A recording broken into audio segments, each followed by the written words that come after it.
This message is part of the teaching provided by House on the Rock Fellowship, a church caring for the Miami Valley region. Before you listen, be sure to access the notes in the download section of the message page. Have a Bible ready. Thank you for being our guest. I had a husky, and my husky had habits. Maybe you have a dog or have had a dog. My husky had habits. He would always sit on my foot. He wouldn't sit next to me. He would actually sit on my, anyone have a dog who sits on your foot? I don't know why. I don't know if it's kind of weird. He had a really bony butt, too. It wasn't not comfortable. I did not find it endearing because I know what else can happen down there. I'm like, all right. But yeah, he would always sit. That was his habit, was to sit on my foot. When I would sleep, he would sleep in the crook of my legs. If I was curled up on my side, he'd come in, all 80 pounds of this giant, snowy, hot dog, taking about 500 BTUs, and he'd just sleep right there. And I couldn't move him. That's just where he slept. It was his habit. I love to take apart coat hangers. Something a little bit OCD about Monty that I never could figure out, but he would take a plastic coat hanger and he would take it apart. He would cut off the hook, then he would bite off, chew off the sides, and then he'd move on to the next one. It just was his thing. Don't know where he got it from. That was his habit. Yeah, another habit that he had was involved white bread. Dog loved white bread. And so if you were making a sandwich and you went to the microwave or wherever you kept your bread, you pulled down the bag, the moment he heard this, whoosh, sitting on my foot, doing this. It was his habit. He heard this, and the habit was, I respond, I go get some bread. It was just his habit. When this happened, he did that. Following wisdom is a habit. Did you know that? In fact, the book of Proverbs, which is about wisdom and growing wisdom, wants you to foster a habit of being wise. What's a habit? You all have them, right? We have habits. We have good ones we like to talk about. We have bad ones that everybody knows about. We don't need to talk about them. What's a habit? A habit is it's that automatic response that produces the life that I'm living right now. It's my automatic response to a given situation which produces the life that I'm currently living. You have morning habits. All of you have a morning habit. We'll talk about this a little bit later in the message if you want to leave early. Some of them are great habits. Some of them are not so great, but it's a habit. It's a habit. We have eating habits. Yeah. Where we eat, what we eat, how we eat, how much we eat, what we cook, what we don't cook. It's a habit. And it's tough, you know, and I know. It's hard. If you want to change that habit, that's tough, isn't it? To make the habit something else, that automatic response to eat that instead of that, and not to eat out so much, but to cook more and to order and to prepare meals and to do things different. That'd be hard in the beginning. To shift an eating habit, how many of you know? That's hard. Yeah, that's hard. Yeah. Winning that one. Spending habits.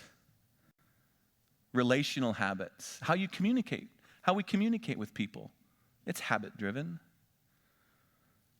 Do you look people in the eyes? Do you talk over people when they're talking? Do you listen or not listen? Your communicating is rooted in a habit. You don't even realize that you're doing it. It's an automatic response. It's my automatic response. But the book of Proverbs would say, let's develop good habits. Habits of wisdom. To grow in and to experience wisdom. And the main habit is what it calls is attentiveness. It says, I want you to pay attention to the voice of wisdom. That's the habit. That's the habit. It says, just as an example, I'll just read them for you. You don't have to turn there.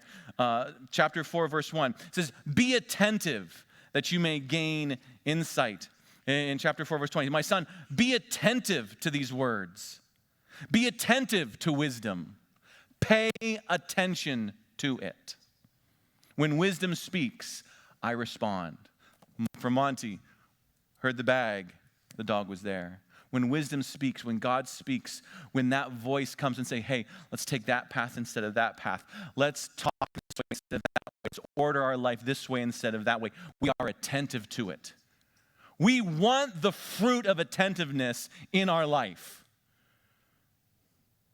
We don't want to have to work at growing it. We just want it to happen. It's like me and my running habit. I just wish I did it. And I liked it. And so I have to text Doug, one of our other elders. Yep, still hate running. Still do. But to be attentive to something. Can I show you a verse? This is in Proverbs chapter 3, verse 18.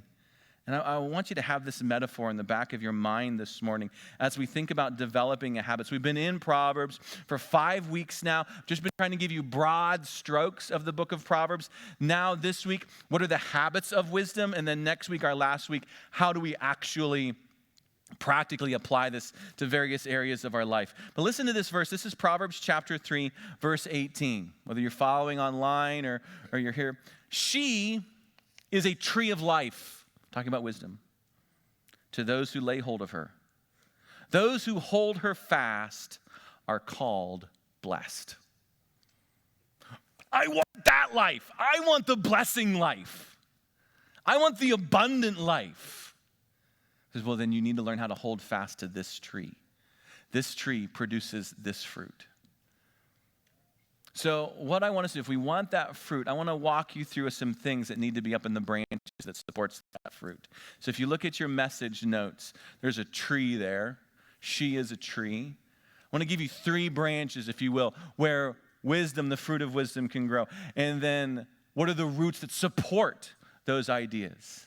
The habits below. I'm going to give you 3 branches. Then today I want to give you the roots that support those ideas. To help us anchor, I want you to look at Proverbs chapter 6, starting in verse 20. If you're using your Proverbs journal, it's page 32. Sloan will have verses up on the screen for you to follow along. Proverbs chapter 6, I'm going to start with verse 21. Let me give you just a few ideas, key ideas, and how to foster attentiveness to wisdom. The Father says this to us, and says, bind the commandments on your hearts. Tie them around your neck. One of the key ideas is I need to learn to bind this to my heart. So if you're taking notes, write down bind in one of those upper circles in the tree. The word bind. It means to tie 2 things together. If I'm officiating a wedding and binding 2 together, the 2 become one. He says, I want you to bind your heart and wisdom's instructions. What is something that you know by heart? You have things that you know by heart. You don't have to think about it. It's just this, you don't have to labor at it. It just comes out. Song lyrics, right? So you know song lyrics, man. You hear the first 3 chords, and you're just singing that chorus like there's no tomorrow. You don't have to, you know it. It's been bound upon your heart. I grew up listening to cassette tapes that my dad would give me. My dad was a DJ, and he'd say, here's a cassette tape. Here's a cassette tape. Here's a cassette tape. And older groups, it's fine. My sons are learning to appreciate that good music was written a long time ago, just the way it is. But one of the groups was the Kingston Trio. Tom, yeah. That's older than me. Okay. Great folk trio, great songs. And then this song called the MTA. And it began with this vocal prelude. These are the times that try man's souls. In the course of American history, the people of Boston have rallied bravely whenever the rights of men have been threatened. But today, a new crisis has arisen. The Metropolitan Transit Authority, better known as the MTA, is attempting to levy a burdensome tax on the population in the form of a subway fare increase. Citizens, hear me out. This could happen to you. And then the song goes. Why do I know that? I'm 43. Why do I know that? My mom right now who's watching online is laughing her head off. I probably haven't listened to that song in 20, 30 years. Why do I know that? It's written on my heart. It's been bound to my heart. I don't have to think about it. It's just there. How about recipes? How many of you have recipes that you know by heart? You don't have to think about it. Yeah? You can crank it out. You don't have to go find the Betty Crocker book and find, is it this many cups or is it this many tablespoons or is it teaspoons or is it a pinch of this? No, you just know if I'm making this, I need this and this and this and this, and you are able to. It's written, it's been bound up into who you are. You know that. If you are one of those older, seasoned bakers and cookers, please write down your recipes, okay? My grandmother, my grandfather knew how to make great stuff. They just knew how to do it. And they didn't write it down, so it's lost. Directions, how to get from A to B. How many of you don't have to think about how to drive to work? That doesn't mean you don't want to go to work, but you don't have to think about how to get there. In fact, if I have to get someplace, like if I have to drive to Covington or Bradford, places that's beyond Piqua, because where I live in Troy, I have to come up, and I come up to Farrington, okay, and then I turn here to come towards. If I'm not paying attention, the car just will automatically turn off of Farrington towards Piqua. Why? Because every morning, that's what I do. I come to that intersection up Farrington, I just turn and I come here. And there have been times where I've gotten to the parking lot of the church. This is not where I wanted to go. I wanted to get to Bradford, or I was on my way to the other side of Covington. It's just the habit of going from here to there. It's a habit. You don't have to think about it. But I remember the first time when we first moved to Troy, okay, in the roundabout. Like the first time, because like things would be labeled east and west and north and south, and that doesn't mean anything at that roundabout, okay? Because roads will just miraculously turn from one to the other. Like, how could I be on this and now it's all?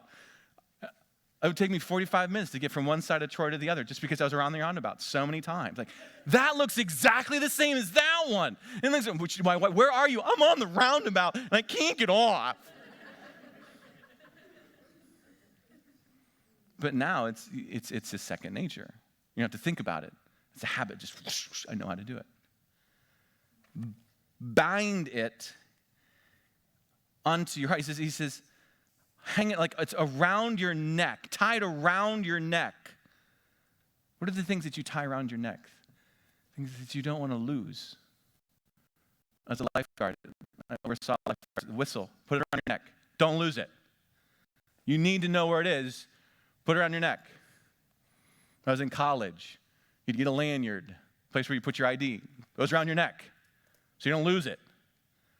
He says, you are to live in such a way and think and function in such a way that it's always accessible. It's always there. Someone who has bound themselves to wisdom, wisdom is always accessible to them. They can always get to it. It's been bound up. It's been tied up. Do you remember trying to connect to the internet in the beginning? The modem days? Remember that?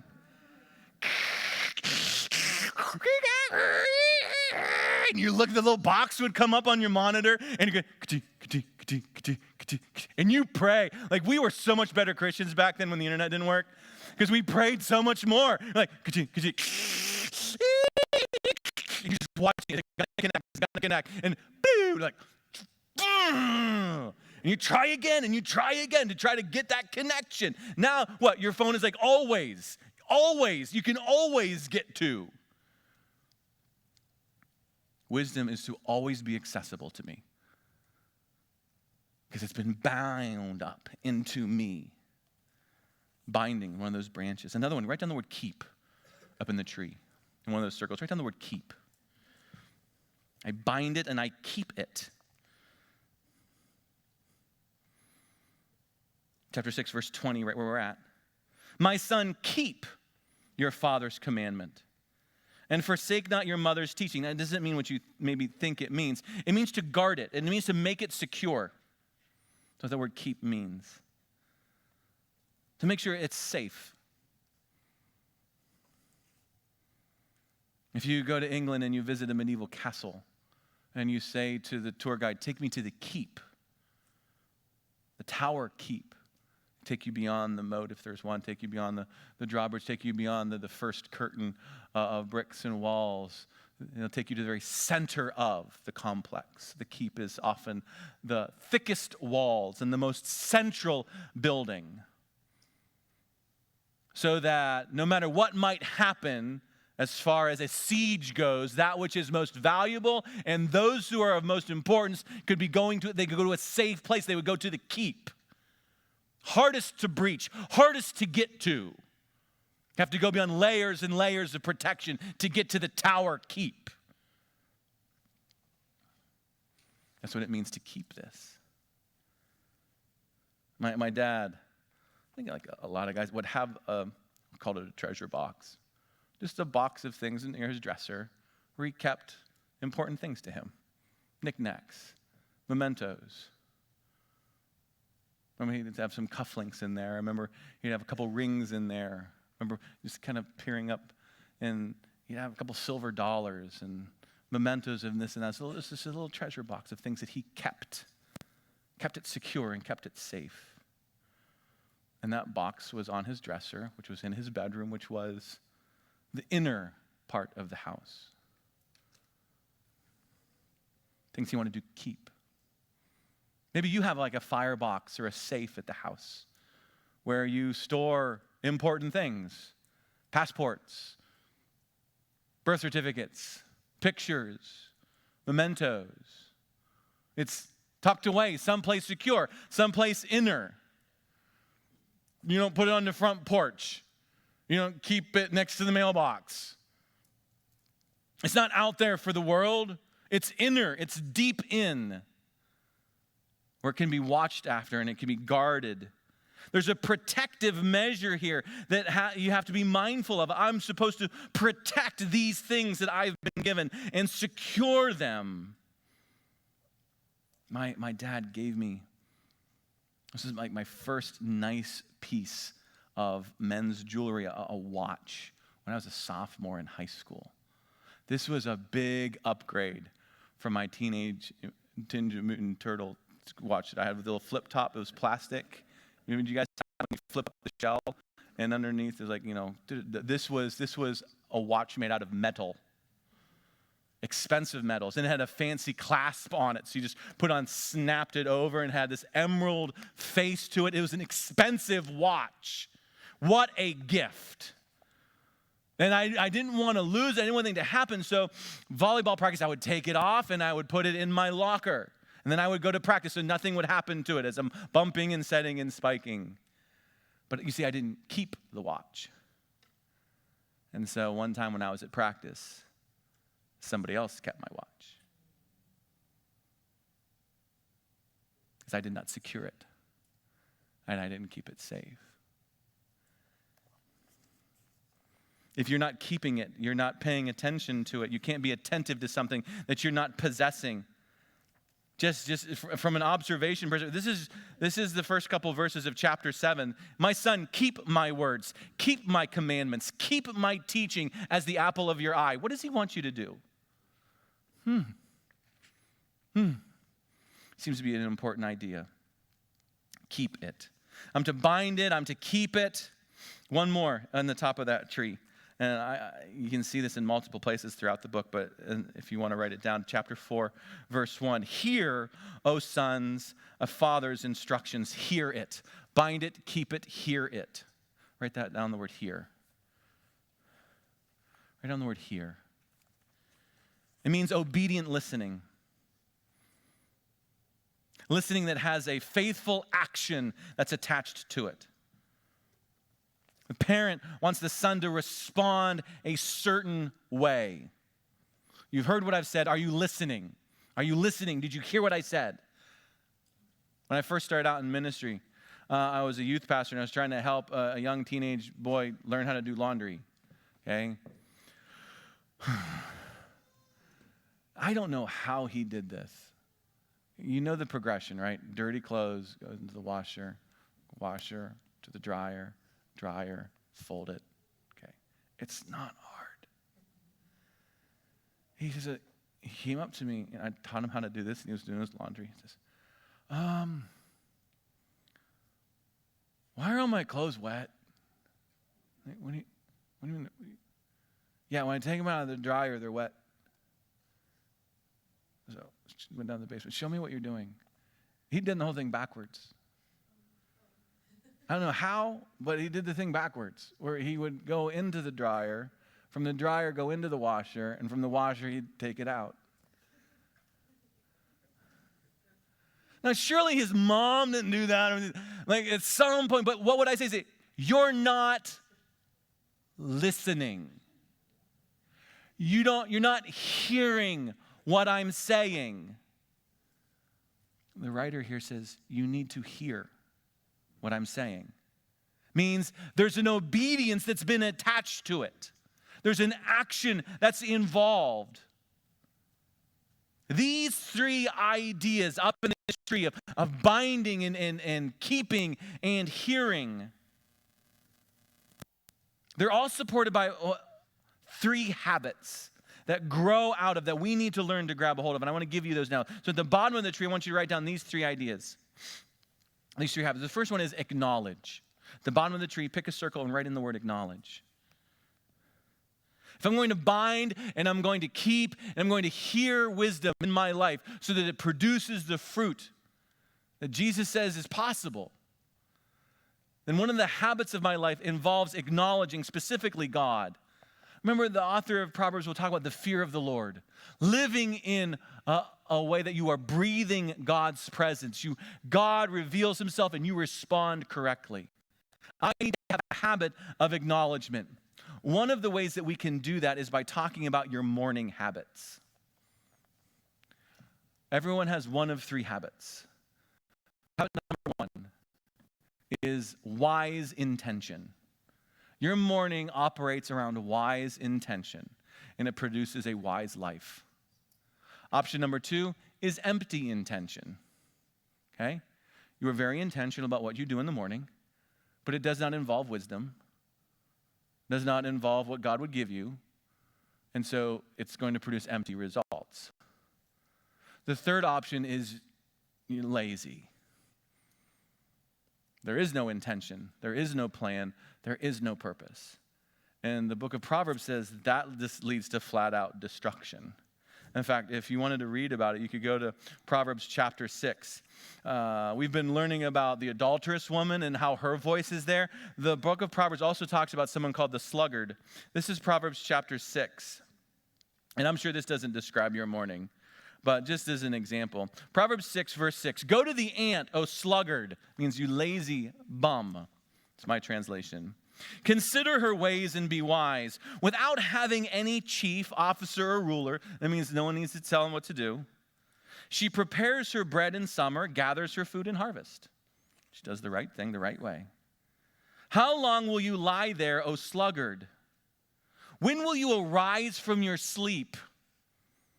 A little sleep, a little slumber, a little folding of the hands. Poverty will come upon you like a robber, and want like an armed man. It gives us a warning. Let's call the sluggard Mr. Snooze Alarm. Let's Mr. Snooze Alarm. You guys know what that is, right?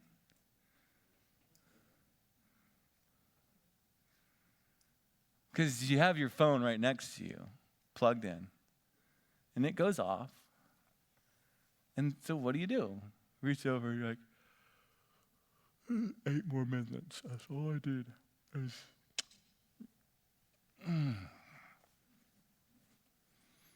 And some of you actually have the gift where you can go right out again. And then sure enough, what will happen? The alarm goes off. Oh yeah, just 8 more minutes. When Mr. Snooze Alarm actually decides it's time to wake up, though, Mr. Snooze Alarm rolls over and turns into Mr. Scroll, where we take the phone and then we do what with the phone?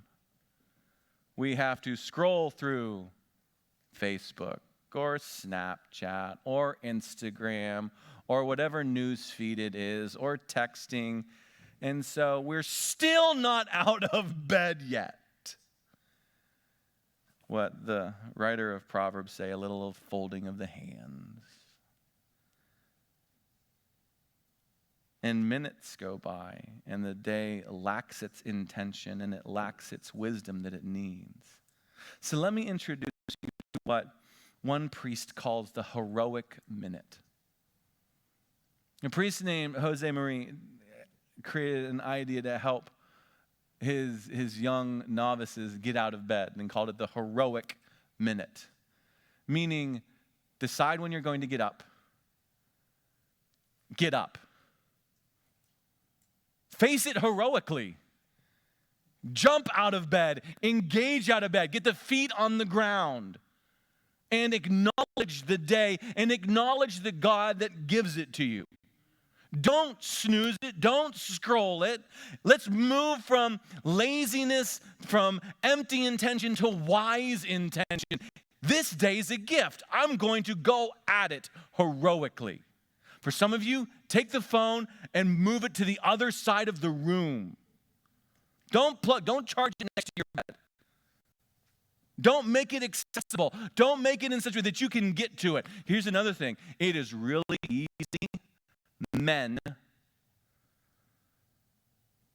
because of where your brain is at and not at, when you are just waking up in what we call twilight, your self-control really hasn't caught up to where it needs to be. It is very easy to succumb to temptation when you are just waking up.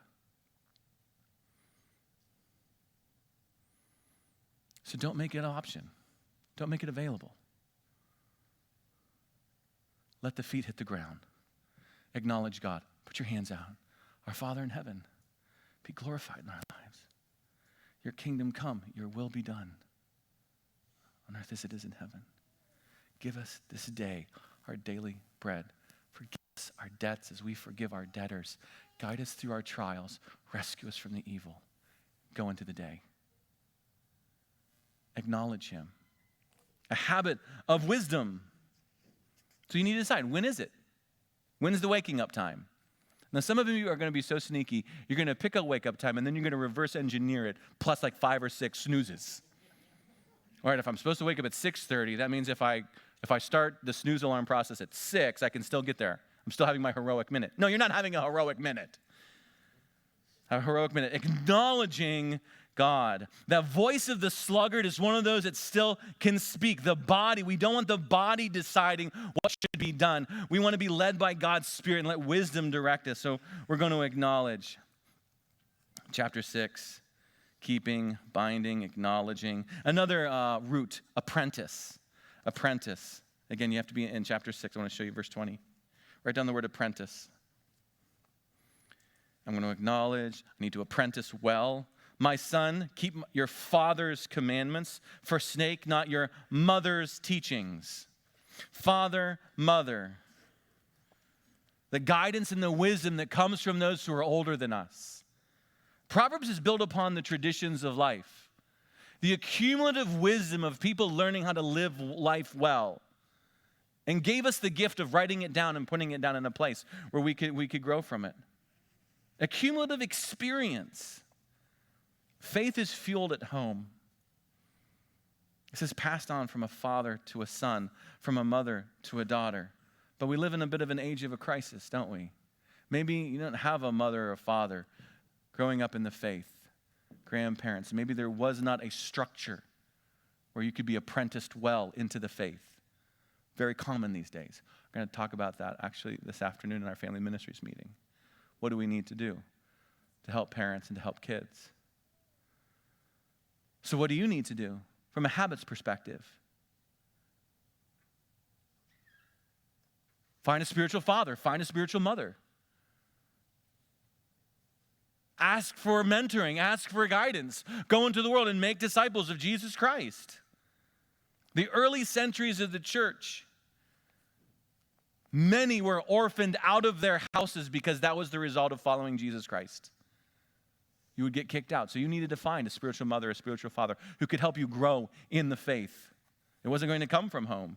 But the Apostle Paul said to Timothy, you are my true son in the faith. He bit off the head of the Corinthians church. He says, you know what you guys' problem is? You have no spiritual fathers. You got a lot of people talking about Jesus, but no one actually helping, coming alongside of you saying, this is what it means to follow Jesus. You're not following Jesus. You're not listening to what I'm saying.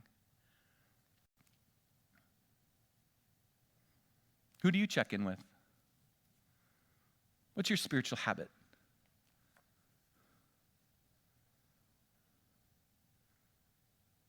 You say, hey, this is how my day's going. This is how my week's going. This is what I'm praying about. Hey, I read this in Scripture and I don't understand it. Hey, we just had a really big fight last night and I don't know what to do.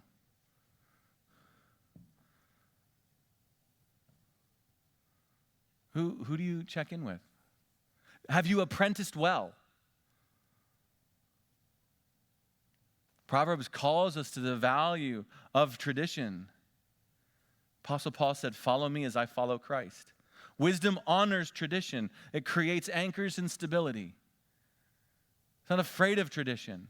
It holds it up and says, hey, there's a way to do things. There's a way not to do things. Pre-Enlightenment in the history of the world was a time where relationship was valued.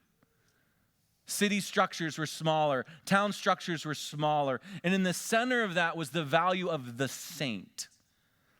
The priest, the pastor, the aged who was a follower of God, who and practiced and shared wisdom. You would defer to the elder of the town. Hey, what should we do? How should we do things? Then we entered into the Enlightenment, and great things happened in the Enlightenment, but we stopped valuing the saint, and we stopped valuing wisdom, and we started to value the scientist, because they had an intellect, and they had knowledge. And look at all these advances. So the scientist was esteemed and valued because they had intellect and they had ideas. But now we've moved out of wisdom and we've moved out of knowledge to information, into the age of image. The age of image. And so who do we look to give us our information? Whoever presents the prettiest image. They surely know what they're talking about. They're pretty. I believe what he says politically. He's handsome.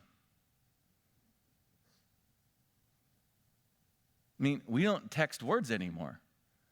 I mean, we took talking and we broke it down to we won't even write the word text, T-E-X-T, man. We're just cutting letters out left. We won't even do that. We'll just send pictures of words, like emojis of this. Happy face, sad face, thumbs up.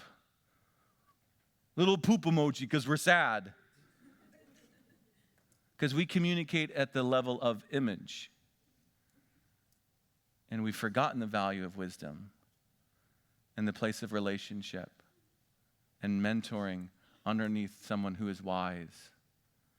And we get our info from whoever's prettiest.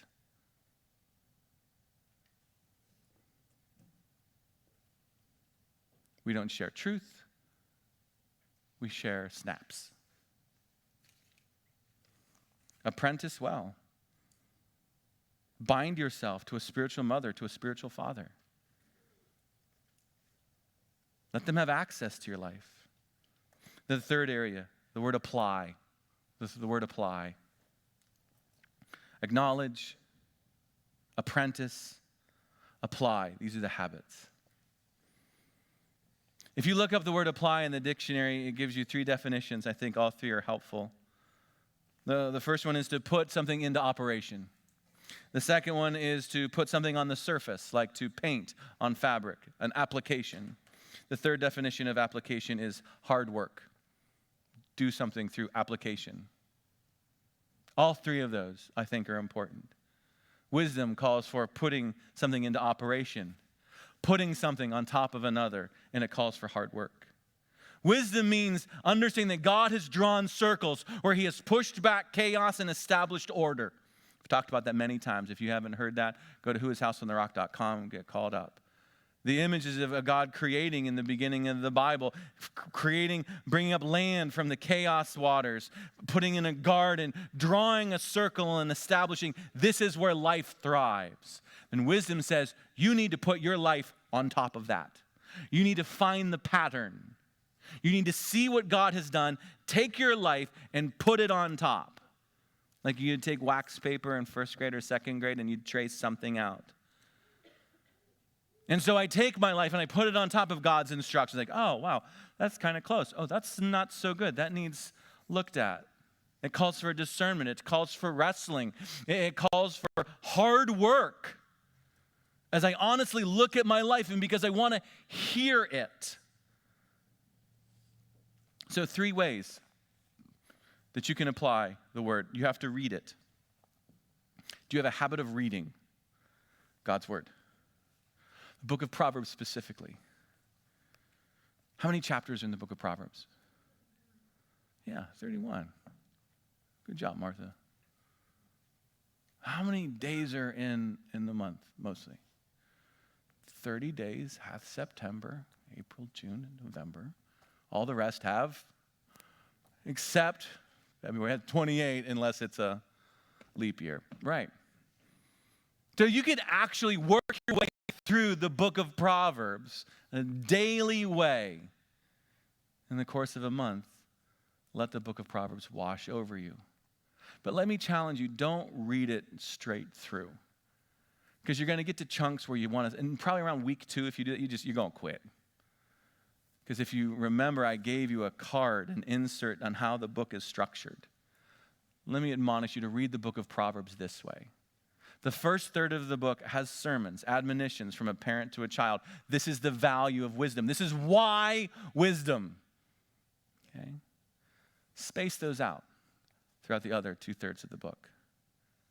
Meaning if I'm going to start tomorrow I'm going to read the first message in Proverbs chapter 1. I'm going to let it tell me the value of wisdom. Then on Tuesday, I'm going to read the first chapter of the Proverbs section, which starts in chapter 10, as it goes through individual nuggets of wisdom. And the next day I'll read another one. 1 day of the messages, 2 days of the Proverbs. 1 day of the messages, 2 days of the Proverbs. And that way I'm constantly coming back to the why of wisdom, not just the how and the what of life. No matter how you decide to do it, are you in the habit of reading it? Part of your morning habit. Do that for the next 4 months. See what happens. Read the book of Proverbs daily for 4 months. See what happens. Not just reading it, memorizing it. Memorizing it. You memorize stuff. You memorize stuff all the time. Don't tell me you can't memorize. I know you can memorize. Most of you memorized how to get here. You know how to get here. No one's checking their phone. Where is it again? Unless you live in Troy and you're on the roundabout. I don't know which one I go off of. You memorize. As you go through the book of Proverbs, you find a key passage. Here's one to start with. Start with Proverbs chapter 3, verses 5 and 6. Trust in the Lord with all of your heart. Lean not on your own understanding, but in all your ways acknowledge him, and he will make your paths straight. My sons have that one memorized. Memorize it. Because we're talking about binding, talk about keeping it, getting it in there. So pick a passage, set it apart for a week or maybe for a month. I'm gonna focus on that one. I'm gonna put it on a sticky note. I'm gonna put it on the mirror. I'm gonna put it where I'm gonna see it on a regular basis. I'm gonna come back to it multiple times throughout the day because I need to get it deep in here. I need to have it accessible, like it's hanging around my neck. I don't need to know, where's my Proverbs journal at? Where's my Bible at? I read it, I memorize it, the hard one, meditating on it. I'm not talking yoga. I'm not talking about some weird transcendental. I'm talking about the actual practice of, here's what God has said. Here's my life on top of it. I got to think about this. I got to chew on this.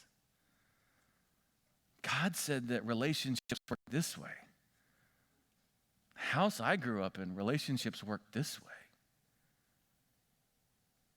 How do I do it different, God?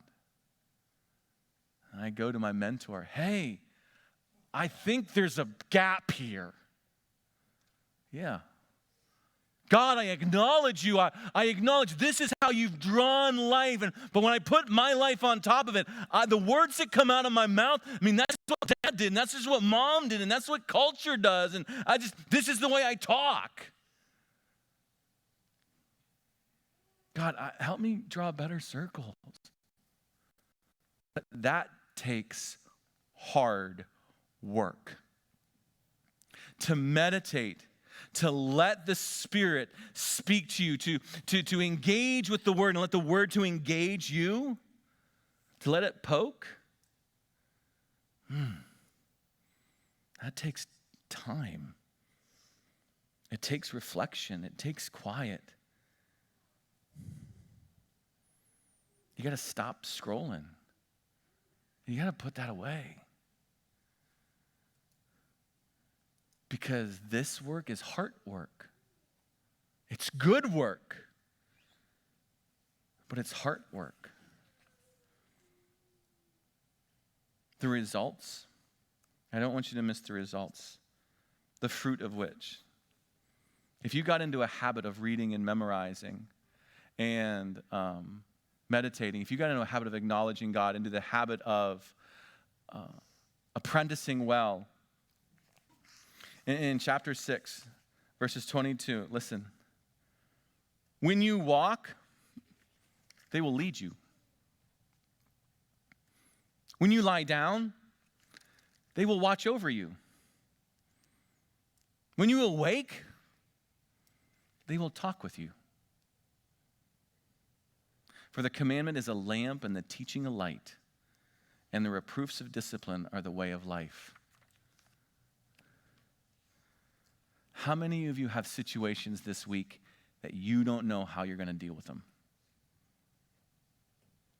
Like, I don't know how I'm going to do this.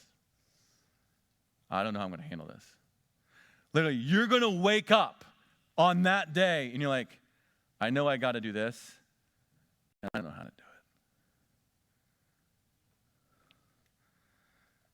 The person that binds them and keeps these and hears these, it says, when you wake up in the morning, she will provide you light. She will speak.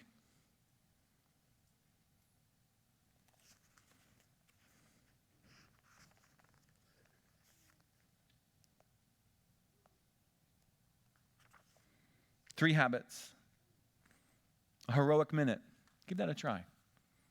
Give it a try. Teenagers, give that a try. Just freak your parents out. Because they come into your bedroom and say, hey, it's time to be up, be dressed, and just stare at them when they walk in the door. Be ready. Acknowledge the gift that God has given you morning. Maybe a heroic minute is a place where you can start. Apprenticing well. Find a father, a mother, spiritual father, or spiritual mother. Come up to me. Come up to one of our elders. That's why they're here. Our spiritual mothers and fathers in our church. Those who've been following Jesus for a while. Applying, reading, memorizing, meditating, always putting in the work. It's work. It's work. You can't Amazon Prime it. Next week, I want you guys to tell me what to preach on. Within context. Meaning, take your notes, flip over to the discussion guide that's in the back. The discussion guide is given to you for life group discussions or ongoing individual studies. But towards the end of the discussion guide is a list of the broader topics that the book of Proverbs covers. Okay, so if you see if you can find those. Back of the page with the tree. Find the tree page, and then towards the bottom. What I'd like you to do is pick 2 or 3 of those and write them on a connection card. The connection card's the perforated section on the guide that you received when you walked in. So everyone, tear off the connection card if you'd like to. Yep. That's the big foldy one. Tear that off. And maybe pick one of those topics, or two of those topics, or three of those topics. There's no other options, okay? I'm not going to say what I said in the first service. My wife's already given me a dirty look. Okay, maybe you heard already. Okay. Okay, but let's limit ourselves to those. Then I'm going to take all of the cards. I'm going to go through and say, hey, for the most part, the church kind of picked this section and this topic and this topic. I will take those, and then next Sunday, we will go through the book. We'll look at the book of Proverbs through those topics. Maybe pick parenting or finances or government business, words, whatever it might be. You pick.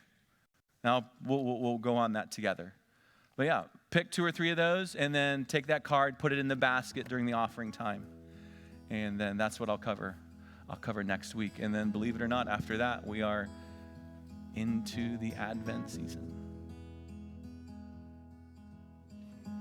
Thank you for sharing your time with us, and we'd love for the journey to continue. If you're a guest, would you consider reaching out to us? We would love to come alongside and encourage you in any way that we can. If you're someone who's joined us today and you are desperately reaching to find hope wherever you can, again, Jesus came that we would find hope. You can find hope today. If you want to send us a short note, a member of our Hope team would reach out quickly, promptly, to come alongside and see what we can do to encourage you in whatever storm you might find yourself in. That's why Jesus came. That's why we're here. Jesus said there's two ways to live your life, and a wise man, a wise woman, builds their life on Jesus' instructions. God bless.